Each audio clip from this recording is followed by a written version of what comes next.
Andri Hjörvar Albertsson, Andri, fyrstu viðbrögð eftir 2 tap gegn bikarmeisturum Selfyssinga. Hvað getur þið sagt? Vonbrigði, eitt orð, vonbrigði.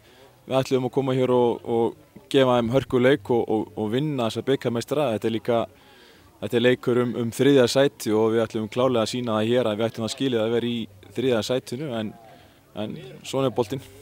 Þær komu mjög vel stemmdar til leiks, þar segja Selfyssingar og okkar stelpur kannski full lengi í gang.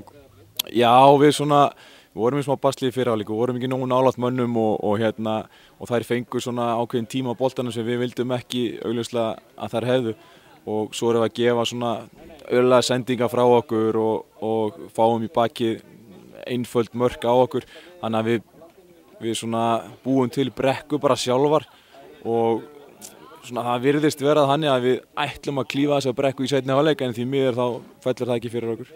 Bæði lið eiga skoti ramman í sitt hvora hálfleikum, þannig að þetta hefði nú getað orðið fleiri mörk. Já, sjálfsögðu, báðum megin. Það var svona opinn leikur með færum og hálffærum.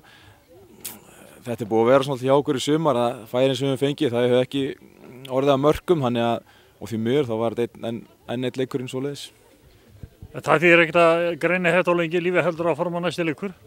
Klárlega, við bara verðum að fókusa á að standa saman og þétta hópinn saman og hugsa næsta leik. Það er eina sem er í boði, að taka restina og bara klára þetta mót með stæl. Og þessi sárt að tapa þá hefur þetta nú gerst áður og menn þurfa ekki að leggjast í mjög langt þungliti, heldur bara besta leiðin er að rísa upp og halda áfram. Nei.